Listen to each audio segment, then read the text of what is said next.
Okay, module 4 material analysis by nuclear techniques. അപ്പോൾ nuclear technology വെച്ചിട്ട് നമ്മൾ ഒരു മെറ്റീരിയലിനെ അനലൈസ് ചെയ്യാൻ പോകുന്നു. ആ മെറ്റീരിയൽ എന്തായിരിക്കും? ഒരു സാമ്പിൾ ആയിരിക്കും, ഒരു എലമെൻ്റ് ആയിരിക്കും.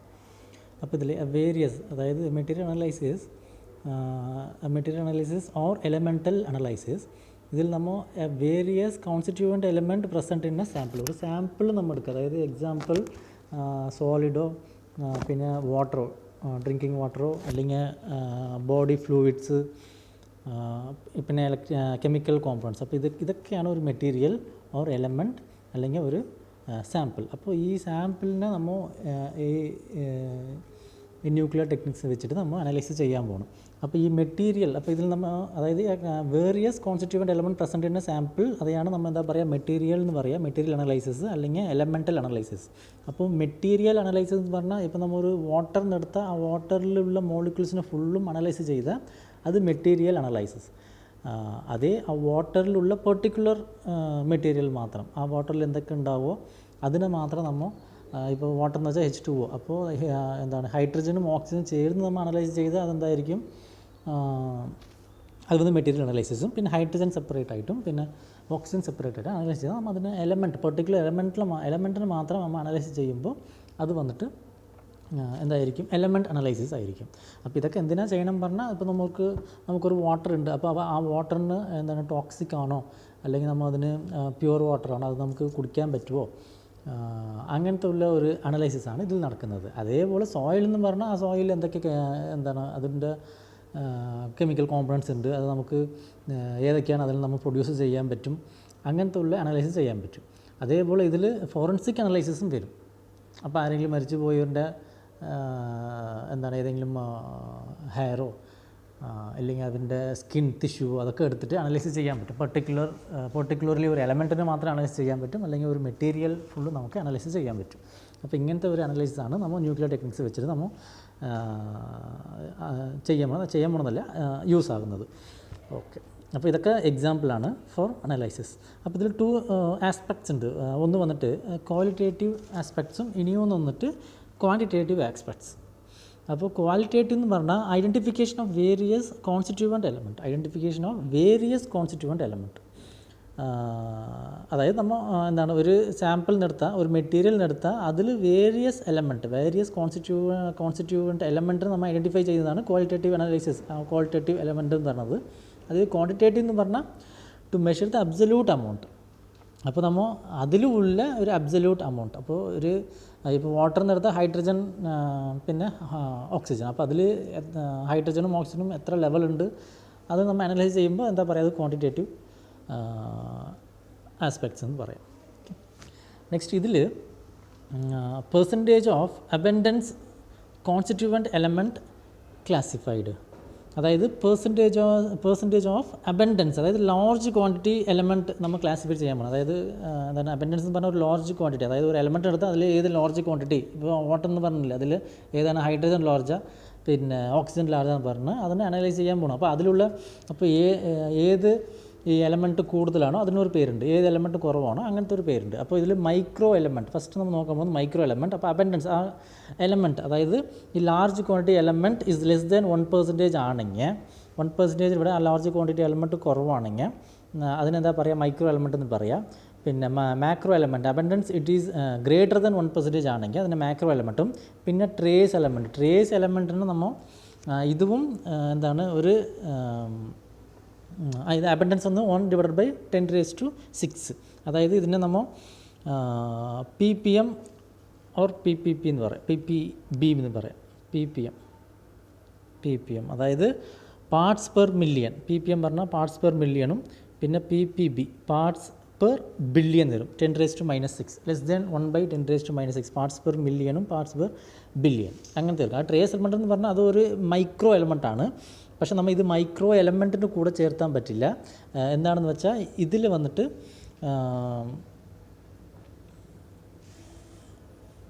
ഇത് വന്നിട്ട് എന്താണ് ഒരു ഇമ്പോർട്ടൻസ്, അതായത് നമ്മൾ അതായത് ഈ മൈക്രോ എലമെൻറ്റിനെക്കാളും എന്താണ് ആ ട്രേസ് എലമെൻറ്റിന് കുറച്ച് ഇമ്പോർട്ടൻസ് ഒന്ന് കൂടുതലാണ്. അതുകൊണ്ട് നമ്മൾ അതിൽ മൈക്രോ എലമെൻറ്റിൽ ചേർത്താൻ പറ്റില്ല. അത് എന്താ പറയുക, ഗ്രേറ്റ് ഇമ്പോർട്ടൻസ്. നമ്മൾ കമ്പയർ ചെയ്യുമ്പോൾ മൈക്രോ എലമെൻറ്റ്സിനെക്കാളും എന്താണ് ട്രേസ് എലമെൻറ്റിന് കുറച്ച് ഇമ്പോർട്ടൻസ് കൂടുതലാണ്. അതുകൊണ്ട് നമ്മൾ മൈക്രോ എലമെൻറ്റ്സ് ചേർത്താൻ പറ്റില്ല. പക്ഷേ അതും ഒരു മൈക്രോ എലമെൻറ്റാണ്. ഓക്കെ. ഇനി മാട്രിക്സ് എന്ന് പറഞ്ഞത്, മാട്രിക്സ് എലമെൻറ്റ് എന്ന് പറഞ്ഞാൽ അതർ ദാൻ മാക്രോ, മൈക്രോ, പിന്നെ ട്രേസ് എലമെൻറ്റ്. അപ്പോൾ എന്താണ് ആ എലമെൻറ്റിലുള്ള, അതായത് അബൻഡൻസ് ഓർ മെറ്റീരിയൽ അതിലുള്ള ഈ micro element, macro element, trace element, അതല്ലാതെ ബാക്കിയുള്ള എലമെൻറ്റ്സിനൊക്കെ നമ്മൾ എന്താ പറയാത്തത് മെട്രിക്സ് എലമെൻറ്റ് എന്ന് പറയാം. ഓക്കെ. അപ്പോൾ ഇതിൽ നമുക്ക് അറിയുന്നത് എന്താണെന്ന് വെച്ചാൽ ട്രേസ് എലമെൻറ്റ്. ട്രേസ് എലമെൻറ്റ് ഒരു മൈക്രോ എലമെൻറ്റ് ആണ്. പക്ഷേ നമ്മൾ മൈക്രോ എലമെൻറ്റിന് കൂടെ ചേർത്താൻ പറ്റില്ല. ബിക്കോസ് അതിൻ്റെ ഇമ്പോർട്ടൻസ് കുറച്ച് കൂടുതലാണ്. അതുകൊണ്ട് നമ്മൾ മൈക്രോ എലമെൻറ്റ്സിൽ അത് ചേർത്താൻ പറ്റില്ല. അപ്പോൾ ഈ 1/10⁶ എന്ന് പറഞ്ഞാൽ ppm പിന്നെ ppb, അതായത് പാർട്സ് പെർ മില്യണും പാർട്സ് പെർ ബില്യൺ. ഇനി എസെൻഷ്യൽ ട്രേസ് എലമെൻറ്റ്. അപ്പോൾ ഏതൊക്കെയാണ് നാം ഇമ്പോർട്ടൻസ് പറഞ്ഞില്ലേ, അതായത് ഇത് ഒരു മച്ച് ഇമ്പോർട്ടൻറ്റ് എലമെൻറ്റാണ് ട്രേസ് എലമെൻറ്റ്. അപ്പോൾ എന്തൊക്കെയാണെന്ന് വെച്ചാൽ അത് കാർബൺ, പിന്നെ ഹൈഡ്രജൻ, പിന്നെ ഓക്സിജൻ, പിന്നെ നൈട്രജൻ, പിന്നെ ഫാസ്ഫറസ്, സൾഫർ, പൊട്ടാഷ്യം, സോഡിയം, ക്ലോറിൻ, പിന്നെ അയൺ. അപ്പോൾ ഇതൊക്കെ ഒരു എസെൻഷ്യൽ ട്രേസ് എലമെൻറ്റാണ്. പിന്നെ ഇതിൽ ടോക്സിക് ട്രേസ് എലമെൻറ്റ് ഉണ്ട്. ടോക്സിക് മീൻസ് ഒരു പോയ്സണസ് എന്ന് പറയില്ലേ, ടോക്സിക്. അതായത് എന്തെങ്കിലും നമുക്ക് ആവശ്യമില്ലാത്ത ഒരു എലമെൻറ്റ് അത് പോയ്സണസ് എലമെൻറ്റ്. അപ്പോൾ അതിൽ ടോക്സിക് ട്രേസ് എലമെൻറ്റ് എന്ന് പറയുക. അതെന്താണെന്ന് വെച്ചാൽ ആർസനിക്, മെർക്കുറി, പിന്നെ കാഡ്മിയം. ഇതൊക്കെ ഒരു ടോക്സിക് ട്രേസ് എലമെൻറ്റാണ്. Next, importance of trace element analysis. അപ്പോൾ ട്രേസ് എലമെൻറ്റ് അതിൻ്റെ ഇമ്പോർട്ടൻസ് എന്താണെന്ന് നമുക്ക് നോക്കാം. അപ്പോൾ ബോഡി ഫ്ലൂയിഡ് ആൻഡ് ടിഷ്യൂ. അപ്പോൾ ഇത് എന്താണ്, ഇത് ഒരു ബോഡി, അതായത് ഹ്യൂമൻ ബോഡിയിലുള്ള ഫ്ലൂയിഡും പിന്നെ അതിൻ്റെ ടിഷ്യൂസും എന്താണ് നമുക്ക് അനലൈസ് ചെയ്യാൻ യൂസ് ആകുന്നത്. ഇപ്പോൾ നമുക്ക് എന്തെങ്കിലും ഒരു ഫീവർ വന്നെന്ന് വെച്ചാൽ നമ്മൾ ബ്ലഡ് ടെസ്റ്റോ യൂറിൻ ടെസ്റ്റോ നമ്മൾ എടുത്ത് പർട്ടിക്കുലർ എലമെൻറ്റ് കൂടുതലാണോ കുറവാണോ, എന്തെങ്കിലും അഫക്റ്റ് ആയിട്ടുണ്ടോ, WBC അഫക്റ്റ് ആയിട്ടുണ്ടോ, RBC അഫക്റ്റ് ആയിട്ടുണ്ടോ, ഇല്ലെങ്കിൽ പ്ലേറ്റ്ലെറ്റ് കൗണ്ട് കുറഞ്ഞിട്ടുണ്ടോ എന്നൊക്കെ നോക്കാൻ പറ്റുന്നില്ല. അപ്പോൾ അങ്ങനത്തെ ഒരു അനലൈസിസ് ഇതിൽ നമുക്ക് ചെയ്യാൻ പറ്റും. പിന്നെ pollution of soil and water, അതായത് ഇൻഡസ്ട്രിയൽ ബേസ്ഡ് ആണ്. അതായത് ഇൻഡസ്ട്രിയൽ ഏരിയയിൽ ഈ പൊല്യൂഷൻ നടക്കുന്ന സാധ്യത ഉണ്ട്. അതായത് പൊല്യൂഷനും പിന്നെ വാട്ടർ, എന്താണ് സോയിൽ പൊല്യൂഷനും വാട്ടർ പൊല്യൂഷനും. ഇപ്പോൾ ഡൈ കമ്പനീസൊക്കെ നോക്കുമ്പോൾ എന്തായിരിക്കും, അതിൽ നിന്ന് വെളിയിൽ നിന്ന് വരുന്ന വാട്ടർ ഈ സോയിലിനെയും പിന്നെ വാട്ടറിനെയും പൊല്യൂട്ട് ചെയ്യാൻ ചാൻസസ് ഉണ്ട്. അപ്പോൾ അതിൽ നമ്മൾ എന്താ ചെയ്യുക, ഈ വാട്ടറിനെയും സോയിലിനെയും എടുത്തിട്ട് അതിനെ നമുക്ക് ഈ മെറ്റീരിയലിനെ, അതായത് മെറ്റീരിയൽ മീൻസ് മെറ്റീരിയലുള്ള എലമെൻറ്റ് നമുക്ക് അനലൈസ് ചെയ്യാൻ പറ്റും. അതേപോലെ അറ്റ്മോസ്ഫിയറിക് പൊല്യൂഷൻ എന്ന് പറഞ്ഞാൽ ഇപ്പോൾ ഇത് ഫാക്ടറിയിൽ നിന്ന് വരുന്ന പൊല്യൂഷൻ ആണെങ്കിൽ ഇത് വന്നിട്ട് വെഹിക്കിളിൽ നിന്ന് വരുന്ന പൊല്യൂഷനാണ്. അപ്പോൾ ഇത് ഫാക്ടറിയിൽ നിന്ന് വരും. ഇത് ഫാക്ടറിയിൽ നിന്ന് വരുന്ന വാട്ടർ പൊല്യൂഷൻ, ഇത് വന്നിട്ട് ഫാക്ടറിയിൽ വരുന്ന എയറും പിന്നെ അതല്ലാണ്ട് വെഹിക്കിളിൽ നിന്ന് വരുന്ന പൊല്യൂഷൻ. അപ്പോൾ ഇതിനൊക്കെ നമ്മൾ ഹൈഡ്രോ കാർബൺസ് എന്ന് പറയില്ലേ, വണ്ടിയിൽ നിന്ന് വരുന്നത്. അപ്പോൾ അതൊക്കെ നമ്മൾ എന്താണ് ഈ എൻവയോൺമെൻറ്റിനെ പിന്നെ അറ്റ്മോസ്ഫിയറിനെ എയറിനെ അത് പൊല്യൂട്ട് ചെയ്യും. അപ്പോൾ അതിൻ്റെ എമൗണ്ട് നമ്മൾ കണ്ടുപിടിക്കാൻ പറ്റും. ഇത് automobiles and industrial. Atmospheric pollution പറഞ്ഞാൽ അത് പൊല്യൂഷൻ ബന്ധമുള്ളത് എന്താണ്, ഓട്ടോമോട്ടീവും പിന്നെ ഇൻഡസ്ട്രിയലും. പൊല്യൂഷൻ എന്ന് പറഞ്ഞാൽ industrial pollution of soil and water എന്ന് പറഞ്ഞാൽ ഇൻഡസ്ട്രിയൽ വേസ്റ്റ്. പിന്നെ സെമി കണ്ടക്ടിങ് മെറ്റീരിയൽ ഇൻഡസ്ട്രി. അപ്പോൾ സെമി കണ്ടക്ടിങ് മെറ്റീരിയൽ ഇൻഡസ്ട്രിയിലും ഇങ്ങനത്തെ പൊല്യൂഷൻ നടക്കാറുണ്ട്. അപ്പോൾ അതിനെ നമ്മൾ ഈ അനലൈസ് ചെയ്തിട്ട് ഏത് എലമെൻറ്റാണ് നമുക്ക് ടോക്സിക് എലമെൻറ്റോ അത് നമുക്ക് കണ്ടുപിടിക്കാൻ പറ്റും. പിന്നെ ഇൻവെസ്റ്റിഗേഷൻ ഓഫ് ഫോറൻസിക് സാമ്പിൾ. അപ്പോൾ അതേപോലെ ഞാൻ ആദ്യം പറഞ്ഞ പോലെ തന്നെ ഇൻവെസ്റ്റിഗേഷൻ ഓഫ് ഫോറൻസിക് സാമ്പിൾ നമുക്ക് എന്തെങ്കിലും ആരെങ്കിലും മരണപ്പെട്ടു, അല്ലെങ്കിൽ ഒരു സൂസൈഡോ അല്ലെങ്കിൽ ആരെങ്കിലും കൊന്നോ എന്ന് പറഞ്ഞിട്ട് നമുക്ക് എന്താണ് അതിൻ്റെ അനലൈസിസ് ചെയ്യാനും പിന്നെ അറിയാത്ത ബോഡീനെ നമുക്ക് തിരിച്ചറിയാനും ഈ ഫോറൻസിക് സാമ്പിൾസ് വെച്ചിട്ട് നമുക്ക് അനലൈസ് ചെയ്യാൻ പറ്റും. അപ്പോൾ ഇതൊക്കെ ഇതിൻ്റെ ഭാഗമാണ്, ന്യൂക്ലിയർ ടെക്നിക്സ് അതിൻ്റെ ഭാഗമാണ്. ഓക്കെ. ഇനി common techniques to quantitative and qualitative analysis. ഇതിൽ പ്രോട്ടോൺ ഇൻഡ്യൂസ്ഡ് എക്സ്റേ എമിഷൻ, അത് PAXE എന്ന് പറയാം. പിന്നെ റൂദർഫോർഡ് ബാക്ക് സ്കാറ്ററിങ്, അതിന് RBS എന്ന് പറയാം. പിന്നെ ന്യൂട്രോൺ ആക്ടിവേഷൻ അനലൈസിസ്, അതിന് NAA എന്ന് പറയാം. പിന്നെ ന്യൂട്രോൺ റിയാക്ഷൻ അനലൈസിസ് NRA. അപ്പോൾ ഇതിൽ നമുക്ക് ഈ ഫസ്റ്റിലുള്ള 3 ഇമ്പോർട്ടൻറ്റ്. അത് നമുക്ക് സിലബസിലുള്ളതാണ് ഫസ്റ്റുള്ള 3. അതൊക്കെ നമുക്ക് ഇതൊക്കെ കഴിഞ്ഞിട്ട് ഓരോന്നായിട്ട് നോക്കാം. So basic principal and requirement of the technique. Element to be identify should show some property അല്ലേ, ബേസിക് പ്രിൻസിപ്പിൾ ആൻഡ് റിക്വയർമെൻറ്റ്. അപ്പോൾ ഇതിൽ എന്താണെന്ന് വെച്ചാൽ ഒരു എലമെൻറ്റ്, അതായത് നമുക്ക് ഇത് ഐഡൻറ്റിഫിക്കേഷൻ ചെയ്യുമ്പോൾ element to be identify should show some property. അപ്പോൾ നമ്മൾ ഇതിനെ ഏതെങ്കിലും ഒരു എലമെൻറ്റിനെ, ഇതൊരു എലമെൻറ്റ് വെച്ചാൽ അതിന് എന്തെങ്കിലും കൊണ്ട് ബോംബാർഡ് ചെയ്യുമ്പോൾ അത് സം ഫോട്ടോൺസിന് എമിറ്റ് ചെയ്യും. അപ്പോൾ ആ എമിറ്റ് ചെയ്യുന്ന ഫോട്ടോൺസിനെ വെച്ചിട്ട് ഇത് ഏത് എലമെൻറ്റാണ് നമുക്ക് എന്താണ് അനലൈസ് ചെയ്യാൻ പറ്റും. അങ്ങനെയും ചെയ്യാൻ പറ്റും. ഈ ഫോട്ടോൺസ് എമിറ്റ് ചെയ്യുന്ന ഫോട്ടോൺസോ അല്ലെങ്കിൽ എമിറ്റ് ചെയ്യുന്ന റേഡിയേഷൻ വെച്ചിട്ട് നമുക്ക് എലമെൻറ്റ്സിനെ ഐഡൻറ്റിഫൈ ചെയ്യാൻ പറ്റും. അത് ബേസിക് പ്രിൻസിപ്പൽ ആൻഡ് റിക്വയർമെൻറ്റ്. അപ്പോൾ ഇതൊക്കെ അതായത് ഈ ട്രേസ് എലമെൻറ്റ്സിനെ കണ്ടുപിടിക്കാനുള്ള ഒരു മെത്തേഡ്സാണ് ഇതൊക്കെ. Next, distinguish between the various element. Distinguish between the various element. അപ്പോൾ എലമെൻറ്റ്, അതായത് ഒരു മെറ്റീരിയലിൽ എന്തൊക്കെ എലമെൻറ്റ് പ്രസൻ്റ് ആയിട്ടുണ്ട് എന്ന് പറഞ്ഞിട്ട് കണ്ടുപിടിച്ചിട്ട് അത് ഇതാണെന്ന് പറഞ്ഞാൽ നമുക്ക് അത് തിരിച്ചറിയാൻ പറ്റും. ഇപ്പോൾ വാട്ടർ എന്ന് പറഞ്ഞാൽ എന്താണ്, നമുക്ക് വാട്ടർ എന്ന് അറിയില്ല, പക്ഷേ ഈ ഹൈഡ്രജനും ഓക്സിജനും ഉണ്ട്, H2O, 2 ഹൈഡ്രജനും 1 ഓക്സിജൻ ഉണ്ട്. അപ്പോൾ 2 ഹൈഡ്രജനും 1 ഓക്സിജൻ നമ്മൾ എലമെൻറ്റിനെ അനലൈസ് ചെയ്തിട്ട് അപ്പോൾ ഇത് വാട്ടറാണ് നമുക്ക് അനലൈസ് ചെയ്യാൻ പറ്റും. അങ്ങനെ നമുക്കിതിൽ ചെയ്യാൻ പറ്റും. That is distinguish between various element. പിന്നെ ഫോട്ടോൺ ഷുഡ് ബി ഹെൽപ്പ്. അതായത് നമുക്ക് ആദ്യം നോക്കിയതിൽ എന്താണ്, നമ്മൾ ഒരു എലമെൻറ്റിൽ റേഡിയേഷൻ ക്രിയേറ്റ് ആകും, ആ ഫോട്ടോൺസ് ക്രിയേറ്റ് ആകും. ആ ഫോട്ടോണിനെ വെച്ചിട്ട് നമുക്ക് ഏത് എലമെൻറ്റ് ഉണ്ടെന്ന് പറഞ്ഞിട്ട് നമുക്ക് അനലൈസ് ചെയ്യാൻ പറ്റുമെന്ന് പറഞ്ഞില്ലേ. അതേ photon it is identify the element, പിന്നെ നമ്പർ ഓഫ് ഫോട്ടോൺസ് എമിറ്റഡ്, അതായത് ഏത് എലമെൻറ്റ് എന്ന് കണ്ടുപിടിക്കാൻ പറ്റും, നമ്പർ ഓഫ് ഫോട്ടോൺസ്, എത്ര ഫോട്ടോൺസ് അതിൽ എമിറ്റ് ആകുന്നുണ്ട് അതും കണ്ടുപിടിക്കാൻ പറ്റും. പിന്നെ എലമെൻറ്റിൽ എത്ര, അതായത് മെറ്റീരിയലിൽ എത്ര അധികം എലമെൻറ്റ് ഉണ്ടെന്ന് പറഞ്ഞിട്ട് നമുക്ക് കണ്ടുപിടിക്കാൻ പറ്റും. ഓക്കെ, അടുത്തത് nuclear techniques. Nuclear techniques involve the deduction and measurement of characteristic radiation. Deduction and measurement, അതായത് നമുക്ക് ഇപ്പോൾ ഫോട്ടോൺസ് വന്നു, ആ ഫോട്ടോൺസ് വന്നതിനെ നമ്മൾ ഡിറ്റക്റ്റ് ചെയ്യാം. അപ്പോൾ ഡിറ്റക്ടർ ഒന്നുണ്ട്, ആ ഡിറ്റക്റ്റ് ചെയ്തിട്ട് അതിൻ്റെ ക്യാരക്ടറിസ്റ്റിക്സ് അനലൈസ് ചെയ്തിട്ട് അതിൻ്റെ ഏത് വകയാണ് റേഡിയേഷൻ എന്ന് പറഞ്ഞിട്ട് നമുക്ക് കണ്ടുപിടിക്കാൻ പറ്റും. ക്യാരക്ടറിസ്റ്റിക്സ്, അതായത് എമിറ്റ് ആകുന്ന ഫോട്ടോൺസ് വെച്ചിട്ട് അതിന് ഡിറ്റക്റ്റ് ചെയ്തിട്ട് അത് ഏത് ഫോട്ടോൺ എന്ന് പറഞ്ഞാൽ നമുക്ക് അനലൈസ് ചെയ്യാൻ പറ്റും. ഓക്കെ, ഇനി അടുത്തത്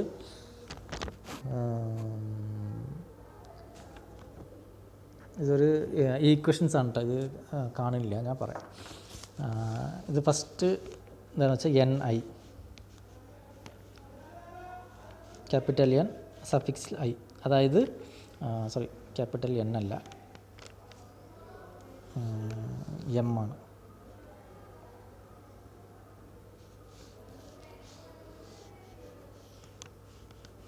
M സഫിക്സിൽ I, അതായത് I എന്ന് പറഞ്ഞാൽ ഇറ്റ് ഇസ് എ സാമ്പിൾ, ഒരു സാമ്പിളാണ്.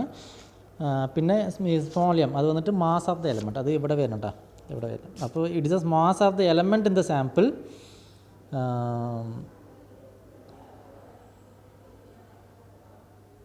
Mass of the element in the sample and ഇതിൽ mass of the mass of the element, I എന്ന് പറഞ്ഞാൽ എന്താണ്, അതാണ് സാമ്പിൾ. അപ്പോൾ mass of the element in the sample MI. പിന്നെ നെക്സ്റ്റ് ഇവിടെ വരുന്നത് എന്താണെന്ന് വെച്ചാൽ ഇവിടെ I എന്ന് വരും. ദെൻ എന്തായി, next intensity of the characteristic radiation. Intensity of the characteristic radiation capital N സഫിക്സിൽ I, capital N സഫിക്സിൽ I. അപ്പോൾ MI എന്ന് പറഞ്ഞാൽ അത് mass of the element in the sample. NI എന്ന് പറഞ്ഞാൽ intensity of the characteristics radiation. അപ്പോൾ നമുക്ക് കിട്ടുന്ന equation, അതായത് NI is equal to KI into MI, ഇതാണ് ഇതിൻ്റെ ഈക്വേഷൻ. അപ്പോൾ N എന്ന് പറഞ്ഞാൽ ആൾറെഡി പറഞ്ഞ പോലെ intensity of the radiation is equal to MI mass of the element in the sample. അപ്പോൾ ഇത് K എന്ന് പറഞ്ഞാൽ അത് ഇറ്റ് ഈസ് എ കോൺസ്റ്റൻറ്റ്, അതായത് ഇൻസ്ട്രുമെൻ്റൽ കോൺസ്റ്റൻറ്റ്. അത് ഇൻസ്ട്രുമെൻ്റൽ കോൺസ്റ്റൻറ്റ്. അപ്പോൾ ഈ കോൺസ്റ്റൻറ്റ് എന്തിനാണ് യൂസ് ആകുന്നത് വെച്ചാൽ efficiency of the detecting device efficiency. അപ്പോൾ ആ ഡിവൈസിൻ്റെ എഫിഷ്യൻസി കണ്ടുപിടിക്കാനും, പിന്നെ ജോമെട്രി ഓഫ് ദ സെറ്റപ്പിൻ്റെ ജോമെട്രി, പിന്നെ probability of revealing A property, അതിനെ കണ്ടുപിടിക്കാനും ഈ കോൺസ്റ്റൻറ്റ് K, അതായത് ഇത് ഇൻസ്ട്രുമെൻ്റൽ കോൺസ്റ്റൻറ്റ് ഇൻസ്ട്രുമെൻ്റൽ കോൺസ്റ്റൻറ്റ്. പിന്നെ എം ഐ എന്ന് പറഞ്ഞാൽ അത് mass of the element in the sample. പിന്നെ എൻ ഐ എന്ന് പറഞ്ഞാൽ അത് intensity of the characteristics radiation. അപ്പോൾ ഇതൊരു it is A standard sample instrumental constant can be calculated. This procedure is known as calibration using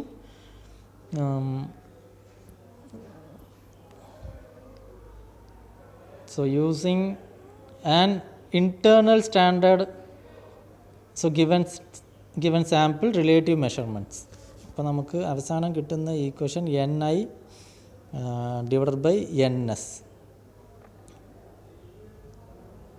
Ni divided by Ns is equal to Mi divided by Ms into താഴെ എഴുതുക Ki divided by Ks. അതായത് Ni divided by Ns is equal to Mi divided by Ms into Ki divided by Ks. അപ്പോൾ ഇതിൽ I എന്ന് പറഞ്ഞാൽ intensity ഞാൻ പറഞ്ഞില്ലേ, sample, അതായത് നമുക്ക് അൺനോൺ സാമ്പിൾ എന്ന് പറയാം. എൻ ഐ എന്ന് പറഞ്ഞാൽ അൺനോൺ സാമ്പിൾ, എൻ എസ് അതായത് എസ് എന്ന് പറഞ്ഞാൽ അത് വന്നിട്ട് നോൺസ്, അതായത് സ്റ്റാൻഡേർഡ് സാമ്പിളാണ്. അപ്പോൾ സ്റ്റാൻഡേർഡ് സാമ്പിൾ പറഞ്ഞാൽ നമുക്ക് അത് സ്റ്റാൻഡേർഡ് ആയിട്ടുള്ള ഒരു കോൺസ്റ്റൻറ്റ് വാല്യൂ ഉണ്ടാവും. അപ്പോൾ ഇതൊക്കെ സ്റ്റാൻഡേർഡാണ്. എം എസ് എന്ന് പറഞ്ഞാൽ സ്റ്റാൻഡേർഡ് മാസ്, കെ എസ് എന്ന് പറഞ്ഞാൽ സ്റ്റാൻഡേർഡ് ഇൻസ്ട്രുമെൻ്റൽ കോൺസ്റ്റൻറ്റ്. പിന്നെ ഇത് വന്നിട്ട് എൻ എസ് എന്ന് പറഞ്ഞാൽ സ്റ്റാൻഡേർഡ് ഇൻറ്റൻസിറ്റി. അപ്പോൾ ഇതൊക്കെ വെച്ചിട്ട് നമുക്കറിയാത്ത ഒരു എലമെൻറ്റിൻ്റെ ഇൻറ്റൻസിറ്റി നമുക്ക് കണ്ടുപിടിക്കാൻ പറ്റും. ഓക്കെ, ഇനി basic requirement of N elemental analysis techniques. അപ്പോൾ അതിൽ ഫസ്റ്റ് വരുന്നത് sensitivity. Smallest change in the amount of sample element, smallest change in the amount of the sample element, usually expressed in ppm, parts per million. ഇനി minimum deduction limit, അത് smallest amount of the element in the ppm required to yield to detectable measure of the property. It is depends on the matrix technique and element. Minimum deduction limit, ഇത് it's depends on the matrix technique and element. ഇനി multi element nature എന്ന് പറഞ്ഞാൽ the ability to give information and various element present in a given sample. Multi element nature, അതായത് the ability to give information various element present in a given sample. Then non destructive nature, അതായത് non destructive nature എന്ന് പറഞ്ഞാൽ നമ്മൾ analyse ചെയ്തതിന് ശേഷം അതിൻ്റെ gap, അതായത് preserving the sample even after the analysis is over. അപ്പോൾ നമ്മൾ ഡിസ്ട്രക്റ്റീവ് നേച്ചർ എന്ന് പറഞ്ഞാൽ എന്താണ്, നമ്മൾ അനലൈസ് ചെയ്ത്, അതായത് മൾട്ടിപ്പിൾ എലമെൻറ്റ് നേച്ചർ നമ്മൾ കണ്ടുപിടിച്ചതിന് ശേഷം നോൺ ഡിസ്ട്രക്റ്റീവ് നേച്ചർ എന്ന് പറഞ്ഞാൽ നമ്മൾ അതിനെ അനലൈസ് ചെയ്തതിന് ശേഷം അതിന് നമ്മൾ ഒന്ന് ഡിസ്ട്രോയ് ചെയ്യാണ്ട് നമ്മളത് ഒരു പ്ലേസിൽ വന്നിട്ട് സേഫായിട്ട് വെക്കുക. ഫ്യൂച്ചറിൽ നമുക്ക് യൂസ് ചെയ്യാൻ വേണ്ടിയിട്ട് അതിന് അത് സേഫായിട്ട് വെക്കുക. ഈ ഫോറൻസിക്സ് സാമ്പിൾസൊക്കെ നമ്മൾ അങ്ങനെയാണ് ചെയ്യും. ഫോറൻസിക് സാമ്പിളോ അല്ലെങ്കിൽ നമ്മൾ ഹോസ്പിറ്റലിൽ കൊടുക്കുന്ന ഒരു സാമ്പിളോ, ഇപ്പോൾ ക്യാൻസറിൻ്റെ സാമ്പിൾ എന്ന് പറഞ്ഞാൽ, അപ്പോൾ അതൊക്കെ ഇപ്പോൾ പാത്തോളജിയിലെ ഡിപ്പാർട്ട്മെൻറ്റിൽ അത് ഒന്ന് അനലൈസ് ചെയ്തിട്ട് പിന്നെ അത് ഇനി ഒരു 5-6 വർഷം എടുത്ത് വയ്ക്കും. അപ്പോൾ ആവശ്യമില്ല 10 വർഷമെങ്കിലും എടുത്ത് വയ്ക്കും. അത് ആവശ്യമില്ല എന്ന് പറഞ്ഞാലാണ് പിന്നെ അത് ഡിസ്പോസ് ചെയ്യും. അങ്ങനത്തെ ഒരു റിക്വയർമെൻറ്റ്സാണ് ഇതൊക്കെ ഉള്ളത്. Techniques, basic requirements of the element analysis technique.